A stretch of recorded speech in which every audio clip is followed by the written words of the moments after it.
What should those people have done? What should those chemical engineering majors have done? Should they have switched majors and spent more time in school? Should they have just gone into those careers knowing that they were ultimately not good for the world itself? What should they have done? The guardian angels are saying there's multiple steps. It would have started with something that felt like volunteering, and they're showing it's not someone we personally knew. It might be like an archetype, so to speak, of like a chemical engineering senior at undergraduate school. And they're saying it would have started with volunteering. When we start to volunteer, when we start to give our time to help something that is bigger than ourselves, a door starts to open up inside of us. And it might even just be a door through which we can hear a little bit clearer the big guys upstairs, or hear a little bit clearer our own soul, depending on our soul relationship and the way it's set up. It would have started with volunteering, and then would have started with taking a job where you don't make as much money, but you aren't doing as much evil. So I guess that's the second step. I love how they always say it starts with.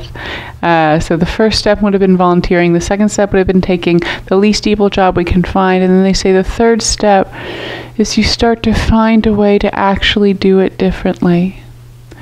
And that might take a long time. And the guardian angels are telling us a secret, which is that when you come to the end of that question of how to do this better, how to do this in a way that is not directly evil, does not directly damage our planet, the answer you're always going to come to is, it's not really feasible. Either it's not feasible because there's no way to get funding for that kind of project. It's not feasible because that kind of project won't be supported, which is also kind of a funding question. It's not feasible because in the process of getting the materials to make that kind of project, you end up being much more ecologically damaging than you would have been otherwise. You come to find however many answers there are to that question, the magic bullet, so to speak, it doesn't actually work. And then they're saying the question is, what do you do when you discover that? When you come to the end of the line, when you've done the research, you've built the prototypes, you've realized that we live maybe in a society, in a culture that's based around it not being workable to make something different to break out of it. Well, then what are we supposed to do?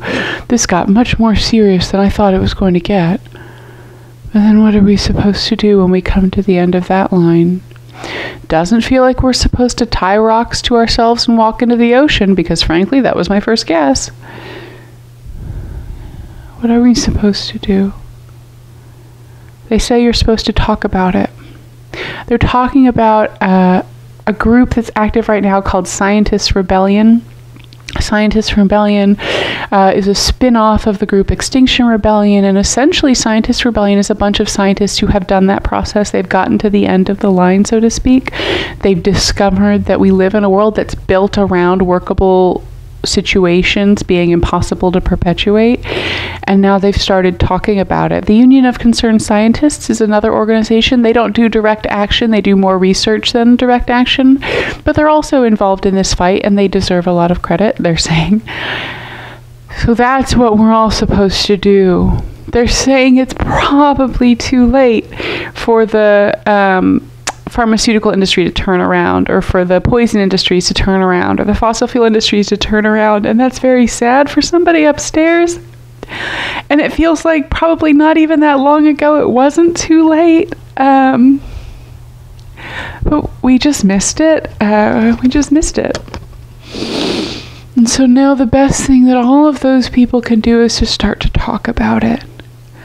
And so maybe for us little people, one thing that we can do to help others live their soul plans is to encourage those people to talk about it. I don't know how we would do that. But to get the people who have the kind of knowledge about the way that our world is set up in order to be destroyed, to get those people to talk about it. To give them a good audience, to give them a good space. So we know more actively what each of us can do is be fixing our karmic record by doing those things I talked about earlier. We can encourage anyone who knows anything, basically, about why our planet is dying to talk about it.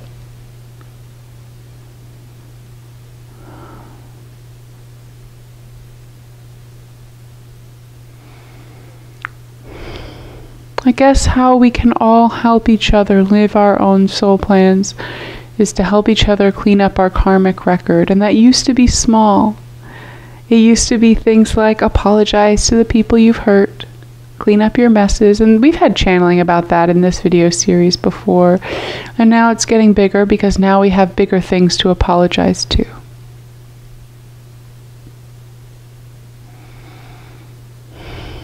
And it's not that each individual one of us is a bad person or did bad things. We're part of a wave that has been bad. None of us in particular broke the planet. We just happened to be born into the dominant society, and the dominant society has broken the planet. You are not necessarily a bad person. But it doesn't mean it won't feel a whole lot better to try to clean up the mess, even if we didn't make it.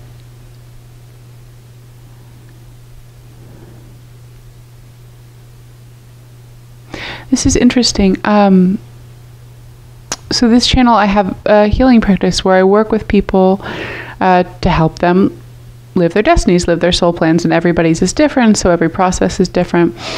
But also part of the work that I do is I do work to support climate justice organizations, and recently have been really worrying of what if this isn't on track with the destiny, with the soul plan to help everyone live their destinies. What if I'm not really doing it? And so frankly, came into this channeling session thinking, well, I might come across some information that means that this isn't what I should be doing, and I'm going to have to walk away from this work that I really love with these people that I really like. But, you know, we're running out of time, and I would like to do the right thing. But maybe it is a good thing to be doing if helping other people get engaged in climate justice and civil disobedience, if that's in that realm of helping people take actions karmically to have something to show for themselves when they die that says they didn't contribute as much to the destruction of the planet as they could have, well, then maybe it is a good way to help. Maybe that is a good way to spend time. I don't think that came just out of my head. It feels like channeling, so we're going to go with it. All right.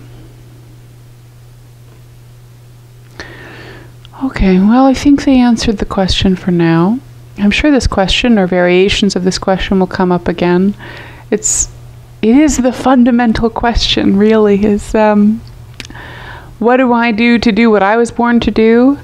And then for some of us who were born with this particular soul planet, it becomes, what do I do to help everybody else? What do I do to lift everybody else into their exact right seat? So we're all sitting in our right seats. And that's kind of the question I go through life asking and trying to hear the answer as best I can. How do I help everybody and this person and this person and this person and this person to get to that exact right chair that they're supposed to be sitting in? It's a great gig. It's a great life. Okay, I think we're going to wrap up. If you're watching this video, I assume you are the kind of person who goes through life with some questions. And I would like for you to ask those questions. I've noticed, and I love the community here on Patreon, I love the community on YouTube, but I've noticed that there aren't a lot of questions coming in, and I don't know why that is. But if you have them, why don't you go ahead and ask them? Because I don't know how many more videos it will make sense to make for people who aren't asking questions. I like to make them. It is nice, it's good, it's useful for me and for my practice. But if I were you, it would be good to ask some questions, and then they can give answers, and maybe you'll get some help. It would be good. And if you're not comfortable asking questions publicly or on video, that's fine. We can do a personal healing session. I do a lot of them with a lot of clients, and they're each wonderful and they're each unique. And I'd like to think that a lot of those people have been helped in a lot of different ways. If you're interested in that, obviously my website is in the video description below this video, and you can send me a message and I'll answer. If you aren't already a member of the Patreon channel, I highly recommend joining the Patreon channel. The link is in the video description below. The Patreon videos sometimes get a little bit more in depth. They're sometimes a little bit more personally tailored. Patreon also, there are videos that are more behind the scenes. There is writing work that I do that's nonfiction but related to events that are happening in the world or in our lives. The Patreon channel is a good place to go if you want to see more of this work, have more engagement with myself or with other members of this community. I highly recommend it. It's so unbelievably inexpensive because I want it to be available for you. And it helps me to be able to continue to do this work. It helps me to be able to take the time that is necessary to make these kinds of videos, produce these kind of videos, distribute these kind of videos, and the other kinds as well that we make for the Patreon channel. So thank you. Your support makes an enormous difference. Okay, I think it's time to start to wrap up for the day, right? Okay. We're going to start to do a closing process very similar to the closing processes we do at the ends of healing sessions. And I don't know how much of this will show on the eventual video, but let's start by correcting the errors, correcting the mistakes we made in this channeling session. We always make mistakes, and so we ask the guardian angels to help us clean them up. Beautiful, really cleaning them up. And cleaning them up not only for this session itself, but for the whole life of this series. Really correcting the mistakes, feeling all those little energetic broken pieces come back together again. Beautiful. Now let's start to include the omissions, all the things that were left out. Let's start to include them right now. More and more and more. Beautiful. So all the things that were meant to have been said can have been said. So all the things that were meant to have been done can have been done. Beautiful. So we're really here. We're really complete. We're exactly as we're meant to be. And now wrapping up that work that's been done today. We're going to look up through the dimensions to those archangels who were so helpful in this healing session. And we're going to send the work all the way up to them. Beautiful. And feeling it land. There we go. Strengthening that sacred space we created at the start of the session all the way around all of us. All the way around all of us who are involved in this work. And sending up a lot of gratitude to the guardian angels for showing up, because they didn't have to. They never have to. It's always kind of a pleasant and wonderful surprise when they do. Thank you. Thank you.